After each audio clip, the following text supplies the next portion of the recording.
Hey, hey, hey, Wired fam. What's going on, everybody? Hope everybody is doing well this evening. It is September the 15th, guys. Can you believe it? September the 15th. This year is flying by. Hello out there in Wiredville, Wired fam. We're just got to come up with all kinds of different names. It's 9 o'clock. I was here on time. That's what I like to hear. On time, not late for the first time in 3 weeks. So welcome everybody. Hope you guys are ready to talk crappie tonight. Hope everybody's doing well. Like I said, hope everybody's staying healthy. Let's see. Who all do we have on tonight? Guys, if y'all would, when y'all get on, drop me a hello. Let me know where you're from. I always like to say hello to you guys. Just say hello back. My screen's flashing at me. Why? I don't know. Okay. Hopefully you guys can still see and hear me. If not, I'm sure I'll find out about 3 hours after I get done talking. Anyway, let me know where you're from, guys. Say hello. I always like to say hello back. And we're going to have a good night. We're going to have a good discussion tonight, I think. So got a lot of good things to talk about. Got a lot of stuff coming up. A lot of things coming down the pipe. I'm looking forward to it. Guys, I mean to tell you, first of all, I owe you guys an apology because I have not got a fishing video out here in several weeks. And I apologize for that. I need to get on the ball and get some editing done.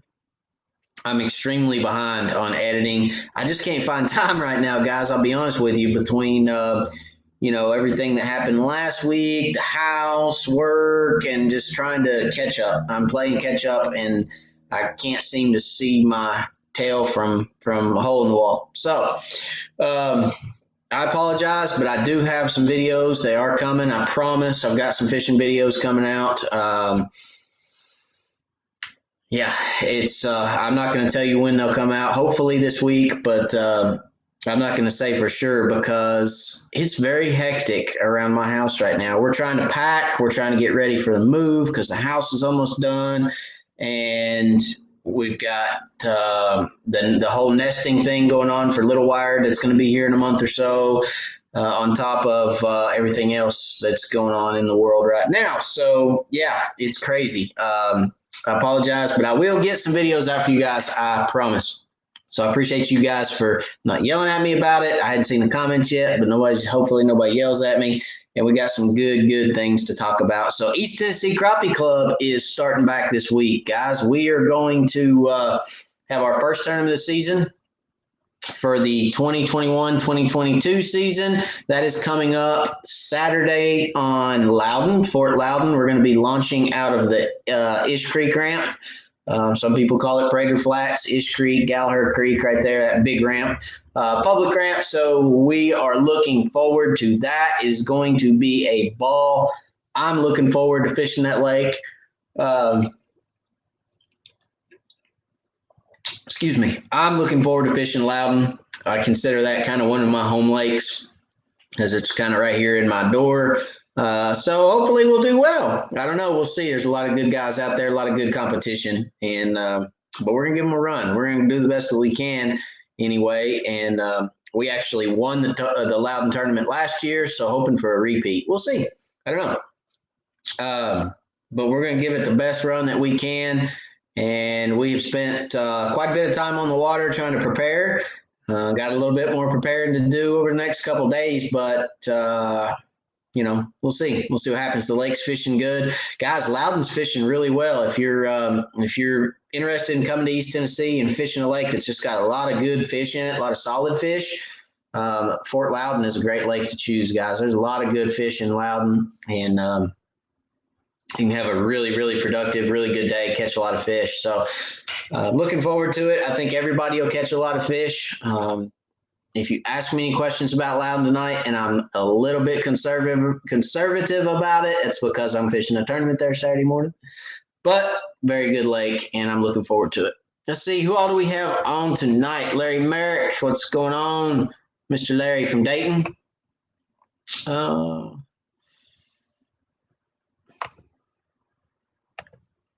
Let's see here.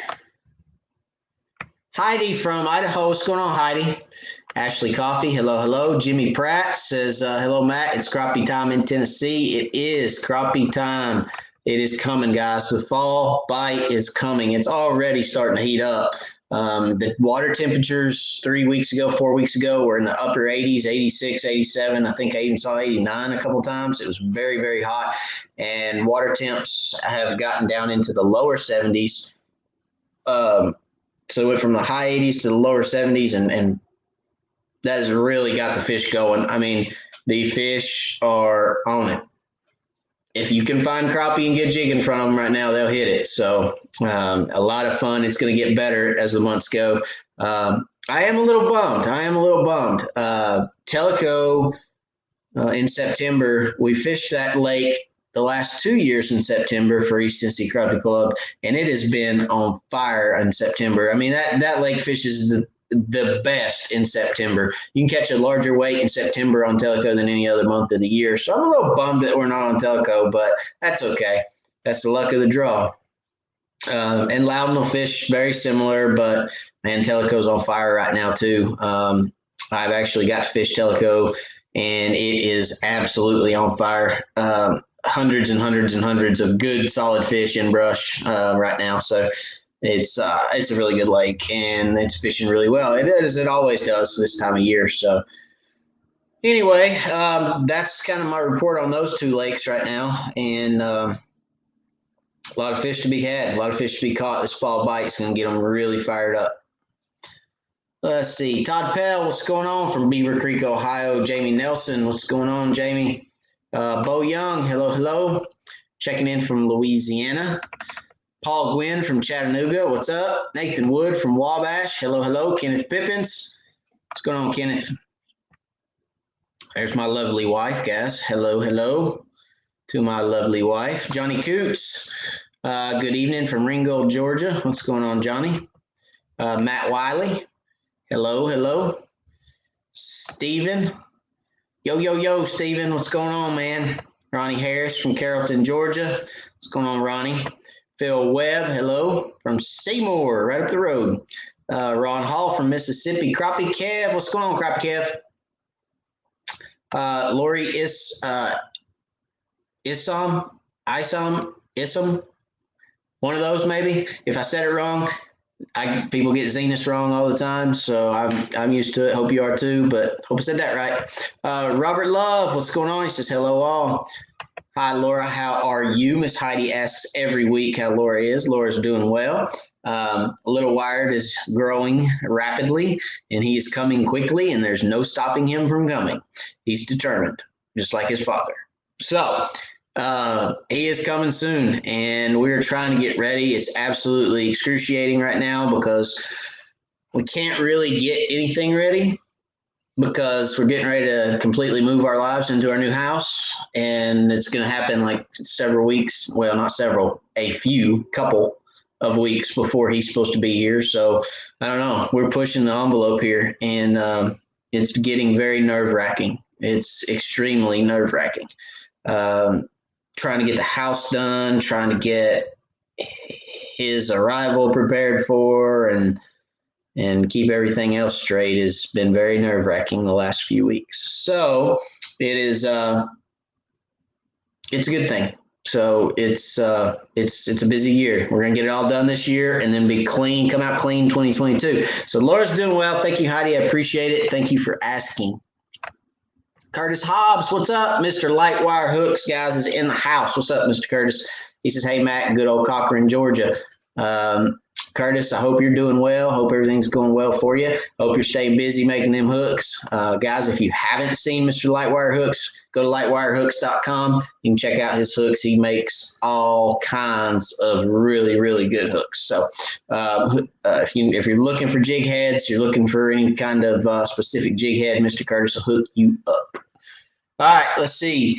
Mark from Lazella, Georgia. What's going on, Mark? Dog Talk. What's going on? Still in Texas tonight, he says.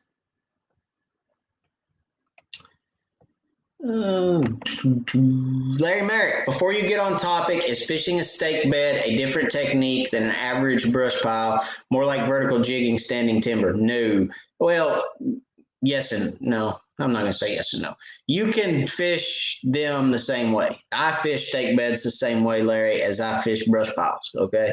I still pitch and cast. I still swim my jig through those stake beds. Okay. You just have to make sure that you're above the fish. So if you've got a fish sitting at 8 foot on a stake, you want to bring that jig across the top of him at about 7 foot, right above his head. And if he doesn't react, then get it a little closer, get 6 inches from him. I mean, I know you have live scope. That's why I'm talking that way to watch the jig. But I fish it the same way. Now, if I didn't have live scope, I would still fish it the same way. I'm still casting across that stake bed, and I'm going to do the countdown method. So if I go across it with my down imaging and I see fish and those fish were at 10 feet deep, then I'm going to count to 9. I'm going to give it a 9 count. I'm going to start my slow, steady retrieve. And eventually I'll find a cadence that works for me. So let's say I cast to count to 9, don't get bit, but then I cast, count to 11, and I get a strike. I catch a fish. I'm going to cast again, count to 11, and slow, steady retrieve. So I'm going to repeat my cadence. If I didn't have live scope, that's how I would do it, okay? I would repeat my cadence of my countdown and then my retrieve. And my cast, if I made a cast in a certain position I casted, 5 feet to the right of my buoy, because I do throw buoys, guys. So if I casted 5 feet to my right of my buoy and caught a fish, I'm going to throw it to the 5 feet to the right of the buoy again until I don't catch one. Then I'm going to go somewhere else. But not everybody has live scope. So we need to remember that and make sure that we explain how I catch them with live scope, how I caught them without live scope, because contrary to popular belief, guys, you see this all over the internet is they say, this generation of fishermen has to have their electronics to catch fish. That's not true. We can still catch them without it. Trust me. I can still catch plenty of crappie without them. But we fished crappie tournaments. Well, East Tennessee Crappie Club's been in existence for going on 8 years, and live scope ain't been out that long. So, we can still catch them. That's for sure. But there is a different method to catching those fish with and without live scope. But as far as fishing it, as far as vertical jigging it or casting to it, you can vertical jig those brush. You can vertical jig brush piles, and you can vertical jig stake beds. It's all in how you want to fish. Now, I prefer in our lakes, Larry, because our lakes are so clear, I prefer to cast to those type structures because I can stay 20, 25, 30 feet from them, and I can cast to them, and I don't stand any chance of spooking fish. With a very clear water like we have here in East Tennessee, the chance of getting over them fish with a 10 or a 12-foot pole and possibly spooking one that's sitting shallow, yes, that could happen. So I like to stay off of them and cast to them. Josh Sanders said, good evening from Ish Creek. Well, good evening, Josh. He says, just kidding, in Chattanooga. So Josh is fishing the tournament this weekend, that's for sure. And there's nothing that says you can't go right around out there at 9 o'clock at night, but if you want to do that, be my guest. I'm not going out there at 9 o'clock at night. I can assure you, I won't be on the water at 9 o'clock at night. That's funny. All right, Jeff, good evening all from West Virginia. Hope everyone is doing well. Tyler, what's up, Tyler? From Arizona, hot Arizona. I bet it is hot down there. Todd from Iowa, hello. John from North Carolina, what's up, my friend? Bob Long from Northeast Pennsylvania.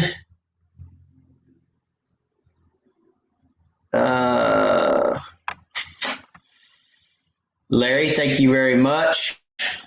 Larry's offering me a trailer for the move. Thank you, Larry. I'll let you know if I need it. I think I'm good. I got a bunch of trailers myself, so I think that that we're okay. But thank you very much, Larry. I appreciate it. Terry Gear, 31. I don't know what we're guessing at, Terry. Terry said 31 again, but he's guessing at something. Joel Nash, what's up, Matt? Excited to get to fish first crappie tournament this weekend. Joel, I can't wait to meet you, my friend. I can't wait to see you there. It's going to be a blast. It really is. We're going to have a lot of fun. And, one thing that we're doing for all you guys out there that are watching that say, I don't have live scope, I can't go fish a crappie tournament. So something we're doing different this year with East Tennessee Crappie Club is there's going to be 2 different divisions, okay? There's a live scope division and there's a non-live scope division. So if you don't have live scope and you want to try fishing a crappie tournament, you want to see if you can compete with other anglers in the area, then you can fish in the non-live scope division, guys. We're going to offer a 2-division tournament. Every tournament we fish this year will have 2 divisions. There will be 2 payouts, okay? There'll be the live scope payout, division payout, and the non-live scope division payout. And we're also going to do an Angler of the Year live scope and non-live scope. So, you can't jump around. You can't go from non-live scope to live scope during the year. You have to compete for Angler of the Year. Your Angler of the Year points will not carry over from division to division. But if you start in one division and you stay in that division all year, you can compete for Angler of the Year, okay? So it's going to be a lot of fun. It really is. And that offers guys that may not have live scope the opportunity to come out, compete, have fun. That's what it's really about, guys. And it's really about just getting together with friends, like-minded people, crappie fishermen across all of East Tennessee, and just having fun. And just, the competitive side of it, that's second. Having fun and helping people catch more fish, learn to catch more fish. And trust me, you can ask anybody that joined the club. It doesn't matter if they were an experienced angler, a non-experienced angler, a beginner. It doesn't matter. If they stayed with the club longer than 3 months, they became a better angler. I assure you, because people talk to you. They're open. I mean, we tell everybody how we caught fish at the end of the day. The winners do. And all you have to do is listen and learn. It's a lot of fun. And it really is a great learning experience. So anyway, enough about the tournament. I get really excited about it. Obviously, you can tell I have a passion for it. I mean, I've told everybody before, it was a vision of mine many years ago to start the club, and I did so. And I'm passionate about it. I'm passionate about helping people catch more fish, and that's a way that I could help people catch more fish and reach people. So it is a blast. I really enjoy it.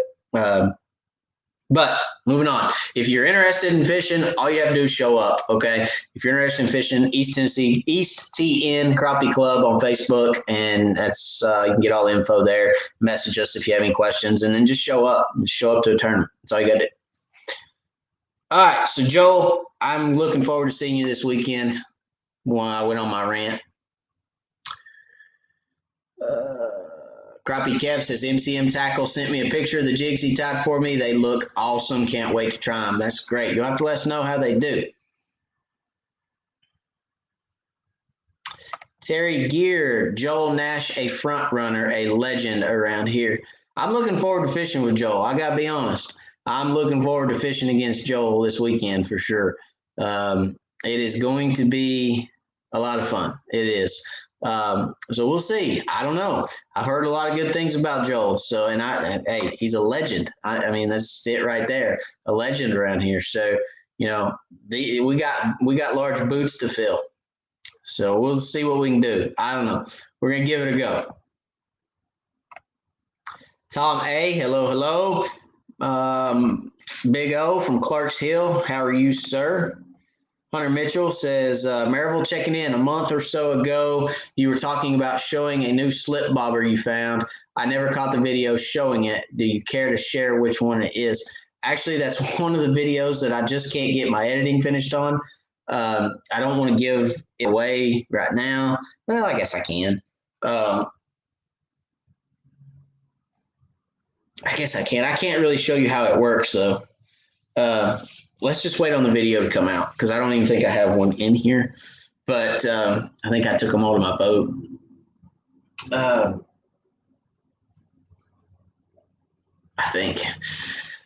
We'll have to wait on the video to come out on that one. I promise that's one of the ones, Hunter, that I'm struggling to get done. But I will get it done. I'll get it edited and get it put out there. Sitting down, guys, and trying to edit everything is just daunting at times because it's not extremely time consuming. I mean, I can have a whole video edited, if I have a whole day worth of fishing, I can probably have that edited down, cut down into video, and put all of the intros and any verbiage or any logos and things in it. I mean, it's an hour and a half of just constant on the computer, but you have to sit down and watch the footage of yourself, right? So I have to sit down and watch every minute so that I can see the fish catches, see what I talk to you guys about, see where the breaks are, see where, okay, this bullet point you need to see, and this one wasn't really good, so I'm not going to show it. So I have to watch all that footage, right? So that part of it is what is extensive. And it's daunting sometimes because you can't ever remember which clip was a good one. It's like, wait, did I catch the big fish here? Nope, just watched a 30-minute video and that wasn't the big one. Where's the big one at? And then you got to the next one. I mean, so that's kind of how that works. But it is a little overwhelming at times, and I promise I'm going to get them done. Promise. Kenneth Pippins, thank you, Kenneth, for the super chat, buddy. I appreciate it very much. Guys, super chats. If you don't know what a super chat is, it's a way for you guys to get back to this channel, a way for you guys to help keep me on the lake, producing good content for you guys. And I appreciate each and every super chat that comes in. Actually, Kenneth, we're going to consider this one a late birthday present because my birthday was Sunday. I turned 35 on Sunday, guys. So I am 35 years young. And I'm going to consider that one a late birthday present. So thank you, Kenneth. I appreciate you very much, my friend. We were in quarantine on my birthday because, as I told you guys last week, my oldest son tested positive he got it from school and got sick. So we're all good. Everybody's still good here. But I was quarantined on my birthday. So did get to actually, I took my youngest and we went and fished for a little bit, but that's about it. That was kind of the birthday. So, kind of, but anyway, not the way I really would have spent it, but it was great. I mean, we got to go catch a few fish and get out in the water, and it was all good. It was all good. So, but thank you very much for the super chat. I appreciate it.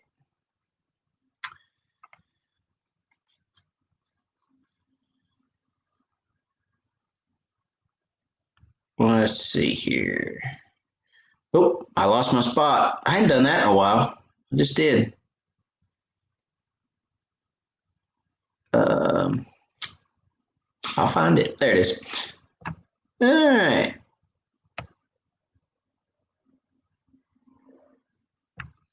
Bo Young says, thanks for for recommending the Stowaway Mount. Works great. I'm glad you like it, Bo. They're a great mount. They're well made.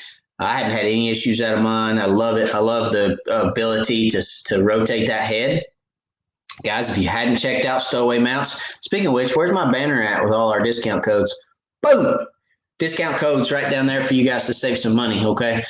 Stowaway is one of those discount codes. 10% off your Stowaway Mounts with discount code WIRED, and WIRED at Fishing Specialties, 10% off there, and WIRED at Crappie Cove. You can save you some WIRED money. Just use those discount codes, guys. Save yourself on your fishing equipment, okay? So, yeah, the Stowaway Mount, it works great. It performs flawlessly. It holds. I'm using a 12-inch unit, and it holds it just fine. I mean, it doesn't wobble. It doesn't slide. It doesn't slip up and down with the weight. I mean, it's just great. I mean, I really enjoy it. So, great mount. And I love that I can rotate that head to any angle. So if I've got a glare from sun, I can rotate that unit a little bit and get the glare off. I just love to be able to do that. So glad you like it, Bo. Tom A, haven't crappie fished since June. Going to put your locating class to good use. Tournament next week. Belated happy birthday. Thank you, Tom. I appreciate it, buddy. Thank you for your super chat. I hope that you are able to take what you learned in the class and put some fish in the boat. I'm sure you will be able to. But thank you very much. Speaking of classes, we have another class at Crappie Cove The class that he's talking about, or that Tom is talking about, is every quarter, every 3 months, there is a Crappie Academy taught at Crappie Cove. I teach that class. We did locating crappie, we did electronics, and this quarter is techniques for catching crappie. So we're not just going to talk about live scope. I don't even know if I'm going to talk about live scope at all. I think I'm going to talk more about techniques, not electronics. Okay. So what we're going to talk about is dock shooting, long line trolling, planer boards, crankbaits, vertical jigging, slip floats, float and fly. We're going to talk about all the different techniques that you can use to be successful catching crappie. Okay. With or without electronics. Doesn't matter if you have electronics. You can catch fish using these techniques. So that's what we're going to talk about. That class is going to be taught Sunday, this coming Sunday, the 19th, and that class starts at 1:30. So if you want to register for the Crappie Academy, guys, go to crappiecove.com, click on Crappie Academy, and register for the class. You can participate in the class online or in person, okay? So if you want to participate in online, all you have to do is sign up for the online class. The in-person is the in-person class, and you can participate either way, okay? Via Zoom, I believe it is. It's a Zoom meeting, and you have the ability to ask questions. I will have somebody reading those questions and asking those questions to me, so I will be able to interact with those people that are online one-on-one as well, okay? And I make sure that I do that. So, because you guys may ask a question that somebody somebody that's there in the class live, or in person, not necessarily live, it's all live, but in person wouldn't ask. So I make sure I get to all those questions and answer those questions for you guys too. So if you want to participate in that, go online and look. You can register for that until Saturday. I think Saturday's the cutoff. Larry Merrick, thank you, buddy. I appreciate it. Happy birthday, you pup. Thank you, Larry. I appreciate you, buddy. Thank you for the super chat. Thank you. Yeah, it was a birthday. It was a birthday, but it was tough, because normally we go out for my birthday, we go do something. Normally we're camping, so we were supposed to be camping. We were supposed to pull the camper to the lake and go camping. Last year I went live for my birthday and caught some fish while I was live. I had to talk to you guys and just let everybody tell me happy birthday, I guess. But yeah, I didn't get to do that this year, which was a bummer. But didn't get to go camping, and yeah, it was a little bit of a bummer. So anyway, no worries. We're back. We're ready to rock and roll, and we're just gonna keep doing what we do best, and that's put some videos out there, go fish, and answer you guys' questions, help you guys be more successful in the water. So that's what it's all about. That's the end result. That's the end game. But anyway, thank you very much. I appreciate the super chat, Mr. Larry. I'm getting tongue-tied. And let's see. What else we got? Joel Nash says, not old enough to be a legend. He's exaggerating. That's funny. I learned something new this week. An antique is considered, in order to be an antique, it has to be older than 25 years old, is what I was told by some antiquer. I don't know what that means. Maybe you guys are antiquers. Are there any antiquers in here? Because it has to be older than 25 years to be antique. Is that right? That's what I was told. Which means my boat's an antique this year. No, last year. So my boat would be considered antique. No, I take that back. This year. It's a 96. So yeah, that's short people math.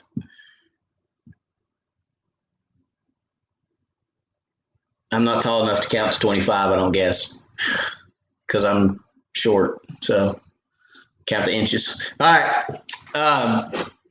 So anyway, yeah, 25 years old. Didn't know that. Okay. Andrew says, I was planning on coming Saturday, but my forced brain quit. working, and they're sending me a new one to install. Good luck, and maybe next time. And I hate to hear that, Andrew. We'll definitely catch you on the next one. And I'm glad they're sending you another one. Is that your forced trolling motor brain quit?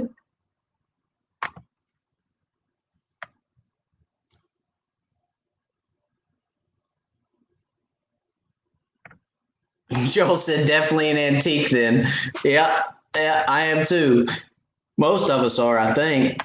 Hey guys, look, I got a fortune cookie tonight. My wife got Chinese for dinner, and I got a fortune cookie, and I wanted to bring it here and read it to you guys because it's pretty neat. All right, so I don't know what this means, and I don't really believe in these fortune cookies, but hey, I figured I'd bring it, show you guys.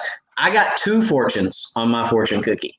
Okay, so they gave me an extra large slip and actually has two fortunes on it. So the first one, your skills and talents will be called on in unusual areas. What that means, I don't know. We're going to find out, I guess, right? And then the second one says, your wealth is where your friends are. Don't know what that means either. But I got 2 fortunes in my fortune cookie, so I'm already a winner because I got 2. I don't know. Anyway, that's my fortunes. I thought I'd share that with y'all tonight because I opened that up and I was like, ha! I got 2 fortunes. My wife's like, what? It's like, I got 2. All right, about crappie. Let's talk about fishing. All right, so guys, the fall bite is getting ready to unleash. All right. Once that water temp gets down, my general rule of thumb is once surface temps get down to consistent spawning temps, okay? You guys know where crappie spawn at, I think. We've talked about that before. You understand a black crappie and a white crappie, where they spawn, how they spawn, and what temperatures they spawn at. Once the surface temperatures get back down to that spawning temp range, the upper range of that spawning temp, and it's dropping, those fish are going to start pushing back. Those fish are going to start moving. I mean, they're going to start moving as soon as the water starts to cool. As soon as the water starts to cool, those fish are going to start pushing back. They're going to follow the bait. I've said that last week. The bait is going to move back in the back of the creeks. They're going to start following those transitions, and they're going to start moving towards the back of the creeks. Okay. The fish are going to follow the bait. So they're going to move back as well. What happens, guys, when the water temps in your lake start to cool off? Cool water, the colder the water is, the more oxygen it'll hold, okay? So as the water cools, it increases in oxygen, and those fish are able to inhabit more area of the lake. So you're going to see, as the water starts to cool, you're going to see fish start to spread out more. You're going to see where in the summer you went to a brush pile and there was 150 fish sitting on it. That brush pile will only have 20 on it. And you're going to be like, well, where did all the fish go that were here last month? Well, they're still there. They're just moving. They're starting to spread out because they're capable of inhabiting more of the lake because the oxygen contents in the water are rising.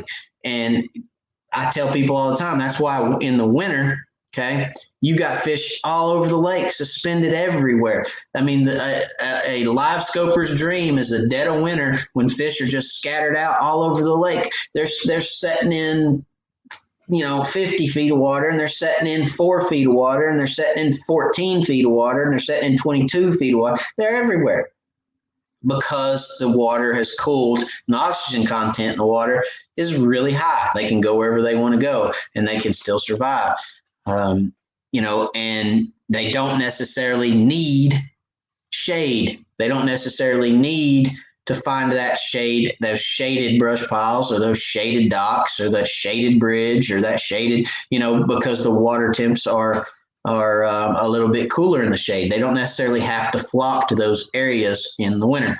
So once fall gets here and the water temperatures in your area start dropping, those fish are going to scatter out. They're going to start moving, and they're going to start looking for bait because they're going to be hungry.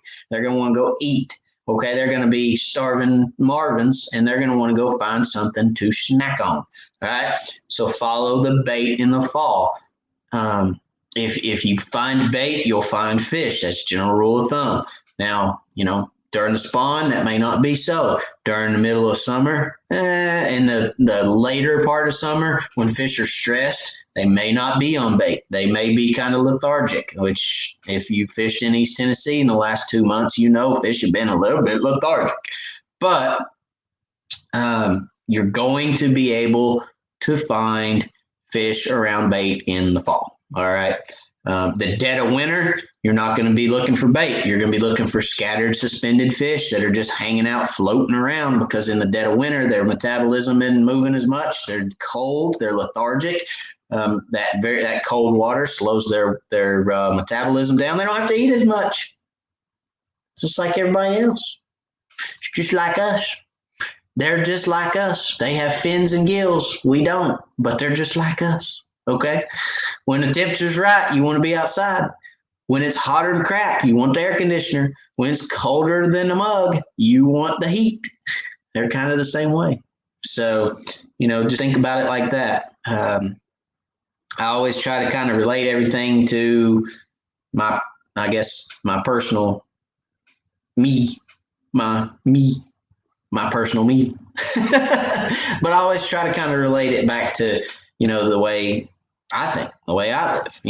When it's 20 degrees outside, I got to force myself to get up and go out. And when I do, I generally don't eat a whole lot when I'm on the lake. Do you guys eat a whole lot when you're on the lake? I mean, if it's 25 degrees if it's 25, you're ice fishing. But if it's 35, 40 degrees outside and you're sitting out there on the lake, do you generally eat a 4-course meal? No. You might drink 6 pounds of coffee, or 6 gallons of coffee, but you're not gonna eat a whole lot. I don't, because I'm not moving around that much. My metabolism ain't going as well. And then when it's hotter than junk and I'm sweating on my butt off and I'm out there trying to catch fish for a video for you guys, I don't eat because I'm hot. But in the fall and in the spring, man, I like to sit down. I like to sit down on the boat, have me a snack, have me a sandwich and bag of chips and maybe a Snickers, but hey, that's just me.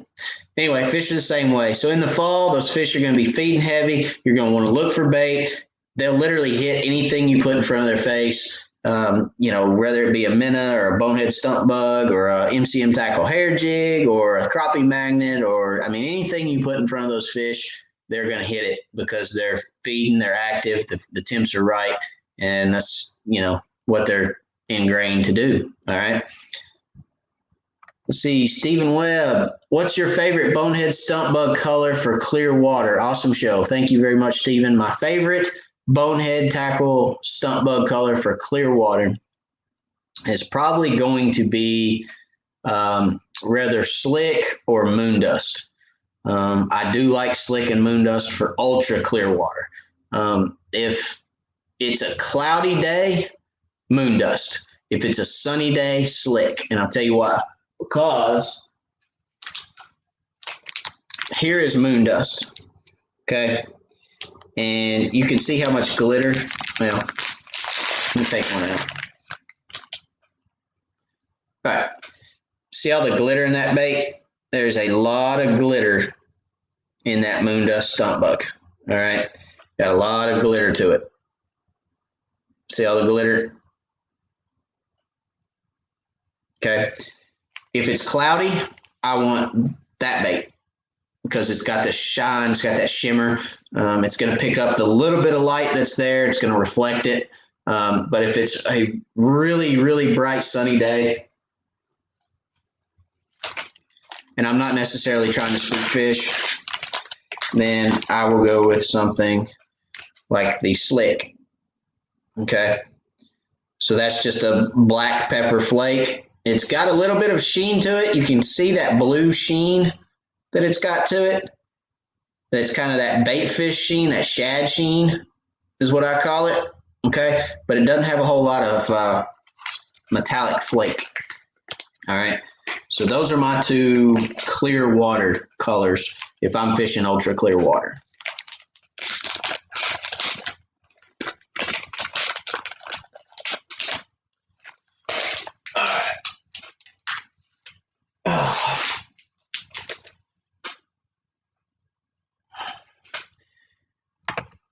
All right, Todd Pell. So during the fall transition lake turnover, it does not affect crappie like bass. Very good question. So on some lakes, you're going to see a turnover. And let's talk about that. What is the turnover? Okay. You've got layers of water, guys. Okay. Anybody that's went to a lake and swam when they were a kid, adult, or anywhere in between knows if you jump off a boat into the lake, or you jump off a dock into the lake, or you just climb off the bank and walk into the water, the further down you go in the lake, the colder the water gets, right? You know, when you're floating in the lake, you're thinking, oh, it feels so good. And then you get up on the boat, you dive in, and you go down and you go, oh my gosh, that was cold down there. You come back up and you go, it's cold down there. There's layers in our lakes, okay? And what happens with that turnover, you've got those layers of water, you've got the surface layer that is going to cool quicker, okay? Cold water is denser than warm water, okay? So when that surface layer cools, it's going to fall through that warm layer, and that warm layer is going to move up, all right? And then all the layers underneath it are going to move up with it. And then the surface layer, that next warm layer is going to cool, and it's going to fall, and it's going to go down through those warmer layers, and it's going to stop, and everything's going to move up again. All right, so you're going to get, that is what is considered the fall turnover. All right, now, does it affect crappie like bass? Hang on just one second, Todd. Johnny Coots, thank you for the super chat, my friend. You're very welcome for the information. That's what I'm here for. That is my passion, and I love to teach. I love to teach crappie fishing. It's a passion of mine, and I love it. So thank you for the super chat, buddy, and I'm glad you enjoy the information. So where was I? Yeah, turnover. So does it affect, hang on.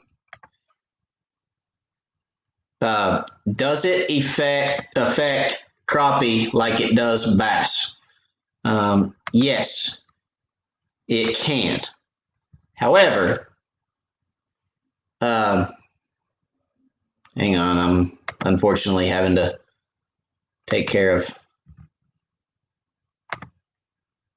crazy people. All right, so does it affect crappie like it does bass? The answer to that is it can. Some lakes, I've seen it to where it does affect the fish. Some lakes, it doesn't affect crappie as much. All right. Take a lake like Tellico.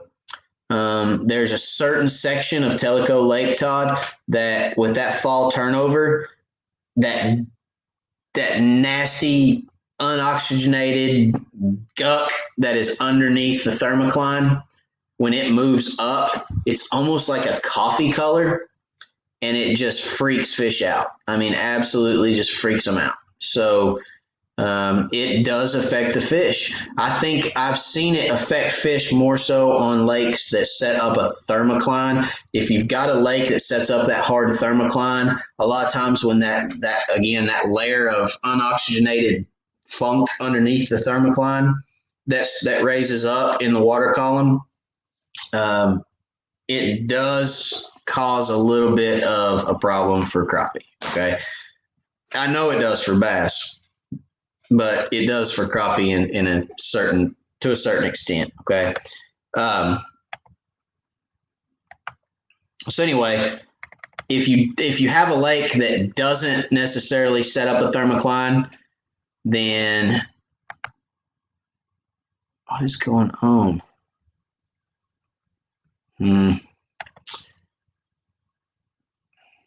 Sorry, guys.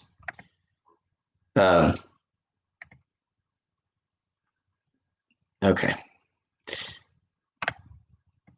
So if you get a lake that doesn't have a very defined thermocline, that turnover doesn't seem to bother those fish as much. Okay. So that's kind of how that turnover happens. On Tellico Lake here in East Tennessee, it's generally the month of October. The month of October, that water gets nasty. It turns into what I call a coffee color. And pretty much 3 weeks out of that month. It's generally kind of happens the middle of the first week to the middle of the last week of the month. Generally, that 3 week period right there is just on Teleco. So, or that end of Teleco, that specific area generally doesn't get fished by me much that time of year, just because when I drive in there and see coffee, I'm out. It just kills everything for a little bit. But hope that answers your question. Paul, what is your favorite stump bug color for Chickamauga? Well, I'm sure there's probably several people on here that know the answer to that question, but it would be pumpkin and chartreuse for chick all the way. Pumpkin, chartreuse, and black and chartreuse. Those are the only two colors I would use on chick if I was fishing chick tomorrow. I would tie on pumpkin and chartreuse and black and chartreuse.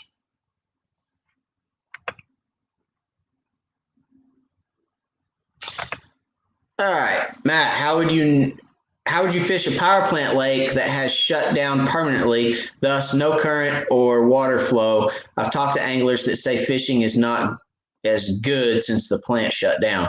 That's true. That's very true. So we have a lake here, Melton Hill, that is a power plant lake, and it's basically all river, Kenneth. It is not a whole lot of lake to it. It's mostly all river. But the lake fishes 10 times better when there's current. And those fish have gotten accustomed to using the current to their advantage to feed. So what those fish do is they set up in those eddy areas, and they set up in those current breaks, and they wait for bait fish to get pulled in, or wait for those eddies where it swirls. They'll wait for bait fish to get swirled around in that eddy, and they'll ambush them in that slack water, or they'll sit behind a current break and wait for bait fish to come by, or to swim up, or to try to swim into that eddy themselves, and they'll ambush them from there. So they're accustomed on those lakes to using that to their advantage to feed. Okay. Now, hang on just a second. Paul Gwynn. Thank you, Paul, very much for the super chat, buddy. I appreciate it. It's a blessing to me in this channel, buddy, and I thank you very, very much for it.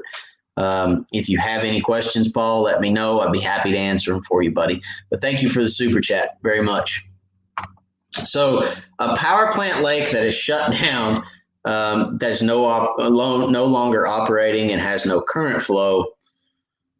How long has it been shut down for, Kenneth? I would say probably going to take some time. Paul says, thank you for the information. You're welcome, Paul. I appreciate the super chat again, buddy. So a power plant lake that is shut down, it's going to take some time to regulate those fish. Those fish are not going to be accustomed to not having some kind of current flow during the day. But they will adapt. Okay. So what I would say is the reason it probably hasn't fished as good for the anglers that are accustomed to catching fish on it is because those anglers are still trying to catch those fish in areas where they caught them previously. Okay. So you say since 2019, it's been shut down since 2019. So, completely forget everything you've ever learned on that lake is basically the way I would approach it. Okay. Let's talk about how I would approach it. So take Melton Hill, for instance. Okay. I put a lot of time and effort into Melton Hill, learning where those eddy areas were, learning where those current breaks were, learning where fish stacked up when the river was running, learning how to just catch those fish in general on that lake with current, because most all the time that lake had current in it. And then the last year we fished it, I'm sorry, it was the year before last. The year before last that we fished it, they scheduled absolutely zero current flow the day of the tournament. Zero, zilch, nada. And I'm like, really? I put all this time into coming down here and learning these current breaks and learning these areas, and now you're not going to pull any water?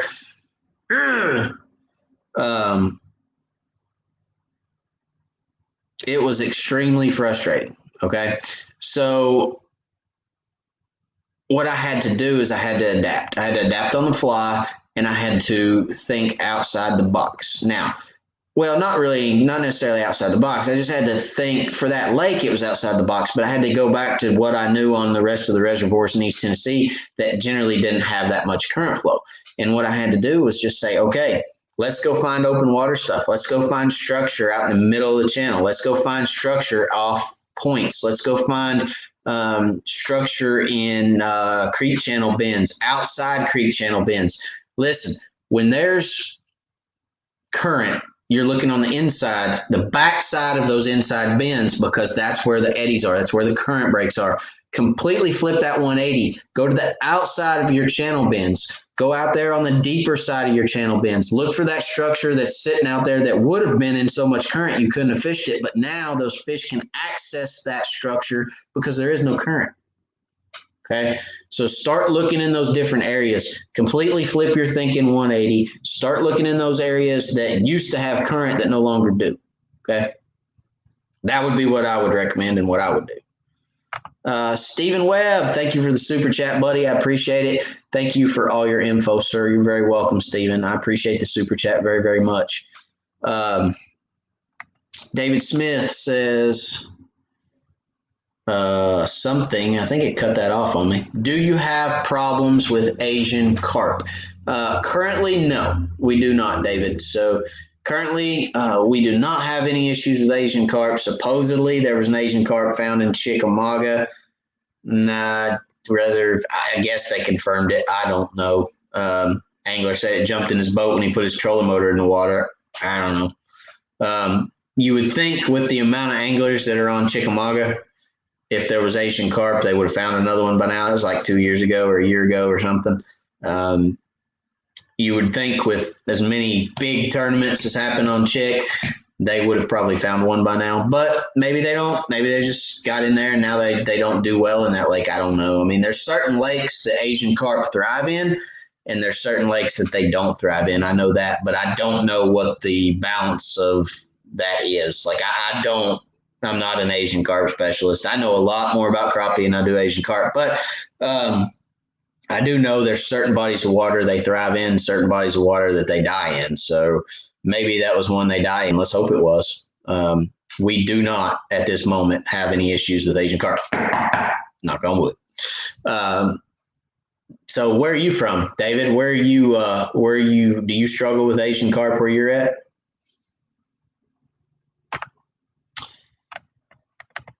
All right. So like I said, expect the fish in the fall when the water starts cooling off, expect them to move back. Okay. Expect them to start going to those shallower haunts where they love to go and ambush bait fish and expect them to move shallow on docks. Expect them to move to those shallower piles, those brush piles. Don't exclude any kind of any points. Fish will stack up on points a lot. The areas that I would generally look, I mean, November in East Tennessee, the month of November down here is a dock shooting month. I mean, it really is. It's just our lake's set up good that time of year for docks because fish generally are starting to move back in those creeks, and they kind of use docks as travel routes, stops, haunts. They can ambush prey from docks. There's a lot of bait fish move around docks that time of year. So docks get really good that time of year, and the cooler water allows them to move up a little bit shallower and get underneath those docks and hide out and ambush prey. Or ambush bait fish as they come in and out of the creeks. So anyway, that's my favorite month, fall, November. I love dock shooting, and I've done it. East Tennessee Crappie Club, we take a members trip every year, and it's generally in November, and it's generally what we do. We generally go to a lake and shoot docks the whole time we're there. So it's a lot of fun. We went to Hartwell and to High Rock. It's just been a blast to go do that in November. So that's kind of my go-to in the fall. Love it. Absolutely. Guys, you'll probably see a lot of dock shooting videos from me through the fall. But then you're going to see a lot of shallow water brush pile fishing too. I mean, you're going to see a lot of long casting, pitching onto shallow brush in that 10 to 15 foot range. Once that water temp gets down to spawning temperatures and starts dropping even further behind or below that. Now, when do I pull off that really shallow stuff, that kind of cover, pattern, that shallow cover pattern? I pull off. Yeah, David said Kentucky. He's out in Kentucky. Yeah, you guys have Asian carp bad. If you're anywhere around Kentucky Lake, Barkley Lake, I mean, you guys, I feel for you guys. I hate it, man. I have heard that it's getting better over there. Is it getting better over there with everything that they're doing? What was I saying? Oh yeah. The thing is once the water gets down below. Once it gets below 60, I really stop looking at a lot of structure. I really start looking more for open water type fish, long line trolling, spider rigging, planer boards, all those different techniques. If you're not live scoping, will catch fish when they're out suspended. Okay. So that's a lot of some of the techniques that we're going to go over in the class Sunday is, some of those different techniques to be very successful in the winter and, spring too. But, yeah, they're, sorry, I was reading, but yeah, they are definitely a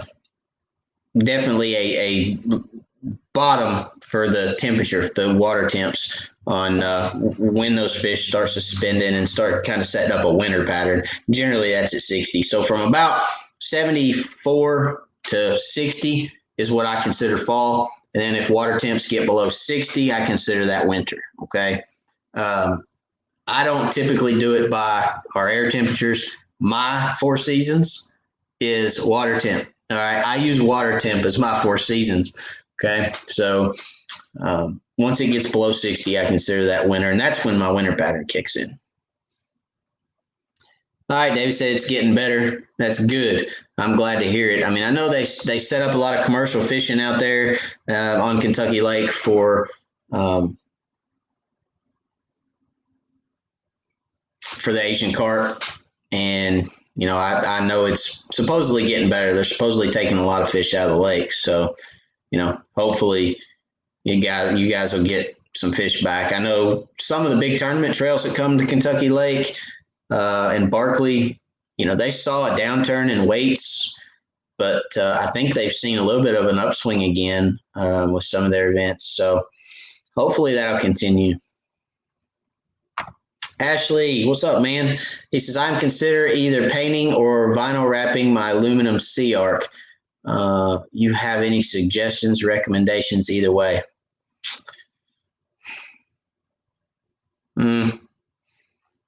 I don't necessarily know that I have any suggestions. I mean, people have asked me if I'm going to wrap my boat, and my answer is no. I probably will never wrap my boat because I love when you guys come up and talk to me on the water, but I don't want a sign riding around on the water. So I generally, I don't know. I mean, you're a boat. I know I'm trying to picture your boat because I've seen your boat, obviously. I'm trying to picture your boat, whether it would look good vinyl wrapped or whether it would look good painted. But I would say whichever one you'd rather do, to be honest with you. Whichever one you'd rather is either one would be great.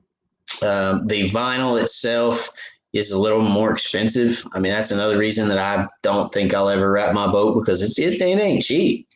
I mean, it's expensive to wrap a boat, several $1,000s. So I just I can't see me putting that kind of money into wrapping my boat. I love my boat. It's beautiful. I love my boat, but I don't know. I mean, whichever one, really, Ashley, whichever one you would want to do or want to pay for.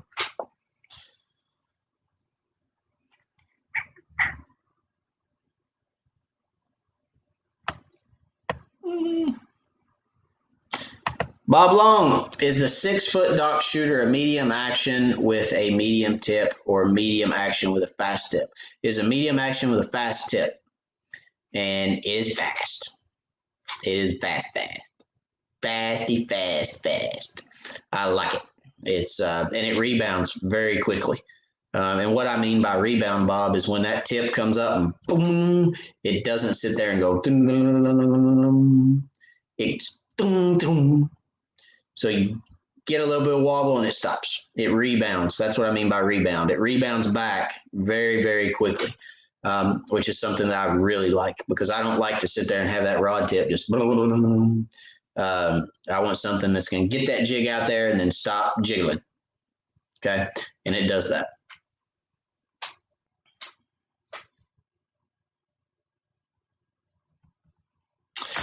Ashley, he said, I would like to do either, but I'm trying to weigh the pros and cons of each, durability, price, etc. Well, for me, I'm not trying to make your decision. I'll give you my pros and cons.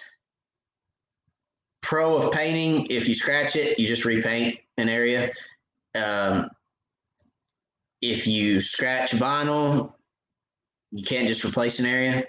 So, or maybe you can. I don't know. Some of the vinyl guys may yell at me in a minute, but I mean, if you scratch it, it's more expensive, and it'd be more expensive to fix than painting it. But can you not buff it? Can you not buff it and make it look good? Because I mean, it's aluminum, so can you not use Alumabrite and then buff it? Well, that's an option too, maybe. I was wanting a GPS. John says, I was wanting a GPS trolling motor, but none are compatible with the Garmin EcoMap, which I have. So would it be a waste of my money?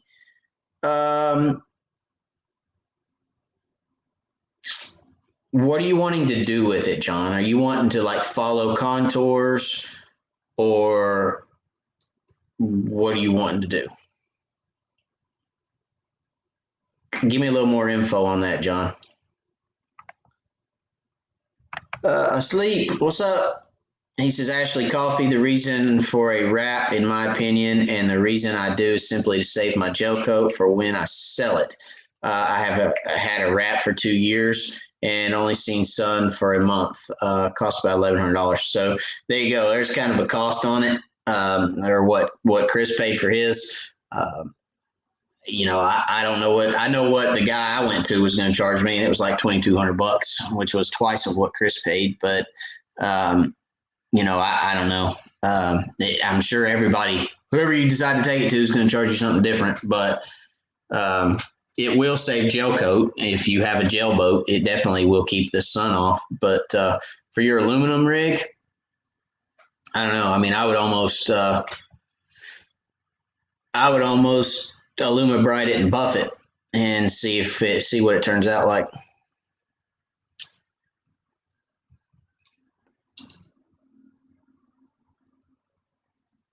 Oh, Billy's got a good question. Billy says, how far does crappie move in a year?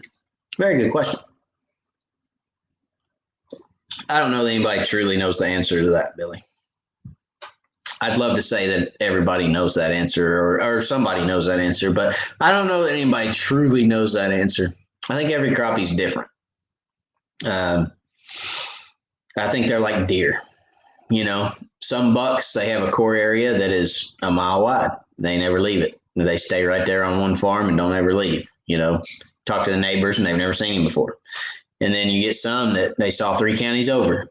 It's just I think that the larger fish move more. I will say that. I think the larger fish travel further and more often. I think they're constantly moving around. I don't think the smaller fish move that much, but that's because they've got predators. I mean, they've got things that'll eat them. Those big 2-pound crappie, they're not necessarily on the food chain. They're not on the lunch menu. So, I think the larger fish will move around more. But as far as how much they will move in a year, that's a very good question. And I don't know that anybody can actually answer that question. Now, you see people that put tracking and put, GPS and put all this different stuff on fish, and they'll tell you how far fish went, and he went through this lock and went through that lock and went from this lake to that lake and so on and so forth. But that's just one fish. That's just one fish. So is that the norm, or is that the average, or, is that an odd case, or, did a fish start at Fort Loudon and die and he floated all the way down to Chickamauga? I mean, you know what I mean? I don't know. I can't scientifically answer that question, but I will tell you that I think the big fish move more than the little fish. Joel, never been to Douglas or Cherokee. Do they have lots of docks? No. No, they don't. No, they don't. They have very few docks, and the ones that they do have are on the bank. So, no, they don't, Joel. Yeah, there's not a whole lot as far as on Douglas and Cherokee. And, well, I take that back. Summer pool, there's quite a few. Winter pool, no. Not many.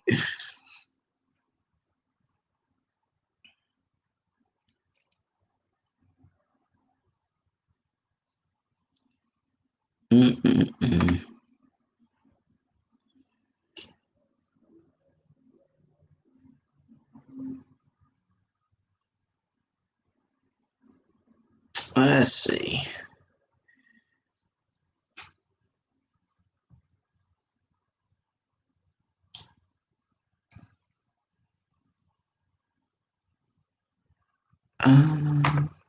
George Hamby, Matt, someone asked on the East Tennessee Crappie Club Facebook page, ask a question. How many tournaments do you need to fish to be eligible to fish the Classic? You have to be a member and you have to fish at least 2 tournaments. Okay, so you got to be a member and fish 2 tournaments to fish the Classic.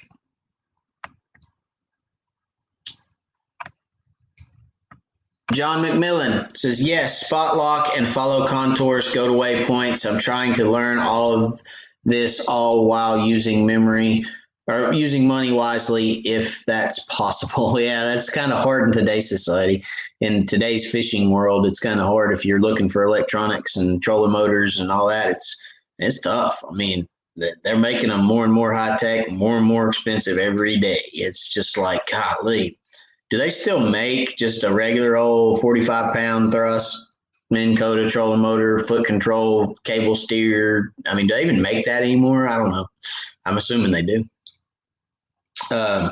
But yeah, if you're looking for something to link, will the Garmin Force not link to that unit? What unit did you say you had? Where's your comment? The Eco Map. Oh, the Eco Map doesn't have maps in it, right? The Eco Map doesn't have mapping. It's got a GPS, but it doesn't have mapping. It's not mapping capable. So you can mark waypoints, but they're just on a white screen, right? So that's why it won't link to it. If it were me and I was wanting to get a trolling motor that I could link, I would find me a good, like, 5-inch Humminbird unit that had maps in it that I could link to, something just cheap that I could link to, and then I'd buy a Ultrex. I'd buy a Minn Kota Ultrex, and I'd find me just as cheap as I could find Humminbird unit that I could link to, and I'd put that joker on the front and link to it. If you don't want to get rid of your Garmin. If you want to get rid of the Garmin and get something else, then by all means, get whatever you want. But I'm partial to my Ultrex, love my Ultrex. I know there's been a lot of issues with the Garmin trolling motors, the Lowrance trolling motors. I don't know that there's that many people that have them that I know, so I don't know the ins and outs of the issues that they've seen. But I know the Garmin, I've talked to a lot of people that have had foot control problems and head unit problems and motor problems and things. Now, that's not all of them. I'm not sitting here saying they're all bad. I'm just saying that they've seen some issues. And the Ultrexes have seen their fair of issues too, but it seems like Ultrex has got it a little more figured out just because they've been around a lot longer. And they've been doing it a lot longer. So you're seeing some of the stuff that Ultrex or that Minn Kota worked through to get where they are. You're seeing these other companies that are having to work through those bugs too. So I would go with an Ultrex and then try to find me a cheap unit that I could look. Nathan Wood, thank you, buddy, for the super chat. I appreciate it very much. Thank you. Thanks for all the info. Looking forward to meeting up with you next month for the live scope install. I'm looking forward to it too, buddy. It's going to be a lot of fun. We're going to get that Joker installed and get you on the water. So, guys, if you have any electronics you need installed, trolling motors, fish finders, live scope, you need any of that installed, hit me up. I do installs. I can get you a quote. And I do it all out of the garage at the house, so your boat will be inside. And then I only book one guy at a time. So I only have one boat in there at a time. You don't have to worry about your boat sitting outside, and I get it back to you quick. All right. So if you're interested in getting anything installed, you can go to my website, wiredforcrappie.com, go to book services, and you can look at all the services I offer. I offer guide trips. I'm a registered guide in Tennessee. I do electronic installs, and I also do training on water training in your boat. So like if you got a live scope, need somebody to come help you learn how to use that live scope, I can meet you at the lake, go out with you, show you your live scope, show you your down imaging, show you your side imaging. That's all stuff that's offered in the guide services. So wiredforcrappie.com, and you can check out everything there, okay? Plus the merch. There's merch. We got merch. We got Wired for Crappie merch on the website. So go check that out too, okay? Jamie Nelson, follow Contour Humminbird requires iPilot link trolling motor. That is correct. So you have to have the link. You have to buy, if you're going to buy a Minn Kota trolling motor, it needs to have a link if you're going to link it to a Humminbird unit.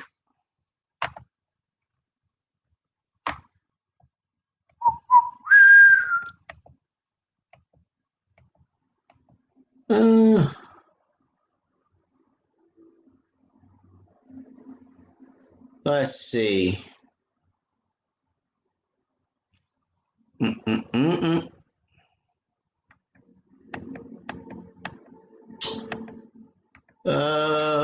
think I missed some stuff. Oh, here we go.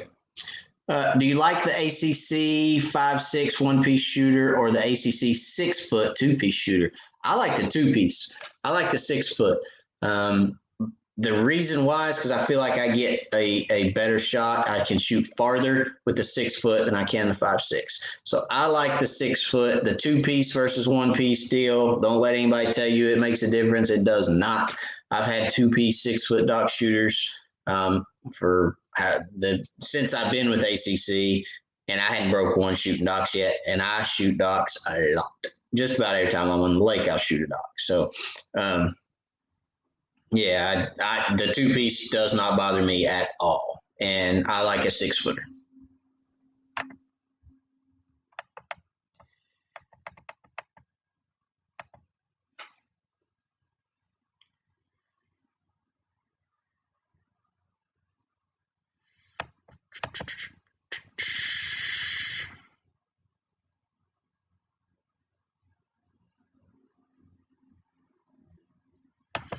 Let's see. George Hamby says, what time is blast off the 18th, Matt? All right, so the tournament this Saturday, you have to be at the ramp registered before 7 o'clock. Okay, before 7 o'clock. So we'll start getting there. I mean, you can start getting there at 6:30, and then 6:30 to 7, we'll have a brief meeting at 7, just a few minutes before 7, and then at 7 o'clock, I'll let everybody go, and you can start fishing at 7:30. Okay, it gives you 30 minutes to get out on the water to your spot, but 6:30 to 7 is registration, and then blast off right after that. Okay, George.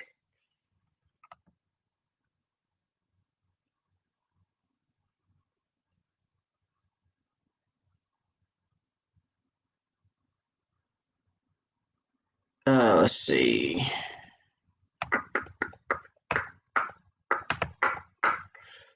Asleep. He says, at Wired for Crappie, if you covered this already, ignore this. We'll go back to and watch the first. Are you seeing the fish transitioning to the deeper water yet? Here they are here, going tomorrow. No. Generally here in the fall, they'll transition to shallower water, not deeper water. So, no. Not yet. Generally, they're going to hit that deeper water in the winter up here. Once the temperatures drop below that 60-degree mark, you're going to see them go that deeper water. Paul, do you have any wire decals for sale? Didn't see any online, but could have overlooked them. Decals, if there's none online, that means we're out of stock. So if there's none online, I don't have any right now, Paul, but should get some back in. I will check on it for you. All right, guys, I'm at the end of the rope today. We're going to call it a night. I do not have, or let's see. Well, I don't have my phone in here. So we're going to call it a night. We're going to call it a show for tonight, guys. I appreciate all y'all for watching. Wish us luck this weekend as we fish our first East Tennessee Crappie Club tournament. Be praying for us that we catch some big ones, because that's what we're going to need. We're fishing against a great group of individuals, a great group of fishermen. So we're going to need all the help we can get. So keep us in your thoughts on that one. And I appreciate everybody for watching. I'm looking forward to getting everything a little bit more. Oh, wait a minute. I'm looking forward to getting everything back into a normal routine once we get the house done and kind of get back into our norm, get the move over with, get a little wired here and get back into a little bit of a routine where we can just get back to normal, and I can get some shows out for you guys and just have a little extra time on my hands again. So I'm looking forward to that. Let's see. George said, thank you, sir. It snuck up on me this year, so I got to get my dues paid. Can I do that on the Facebook page? You can pay them at the tournament, the morning of the tournament, George. So you can pay all your dues and pay for the tournament that morning, and you don't have to worry about getting that taken care of now. Andrew, thank you for the super sticker, buddy. I appreciate it very, very much. Thank you. Let's make sure I'm not missing any other comments here. Joel Nash, thank you for the super chat, buddy. I appreciate you very much, Joel. It's a blessing, and I appreciate it. Thank you. Good luck. Thank you, Nathan. I appreciate it very much, sir. Good luck and be safe from Mr. Jamie. We will. Safety is the first priority of the day. Make it home safe. Joel says, thanks for the info. You're welcome, Joel. Appreciate you, buddy. I'm looking forward to fishing against the legend. The legend, that is Joel Nash. I'm looking forward to fishing with you this weekend, buddy. And we'll bring our A game. You bring yours. How about that? And I'm looking forward to it. It's going to be a lot of fun. Let's see. All right, that's it. I don't see any more. Thank y'all again very much. Keep an eye out for the videos posting. Subscribe if you hadn't subscribed. All those good things. Glitter and sparkles and everything's nice. But have a great week. That's the most important thing. I hope you guys have a great, blessed week. And I will see you same time, same place next week. We'll talk about some more stuff. We'll talk about, some different techniques for fall fishing and what my go-tos are. Okay, so next week we're going to have a good show, and I'm looking forward to it. Don't forget the Crappie Academy this weekend, and we will see you guys later. God bless. We'll see you next week.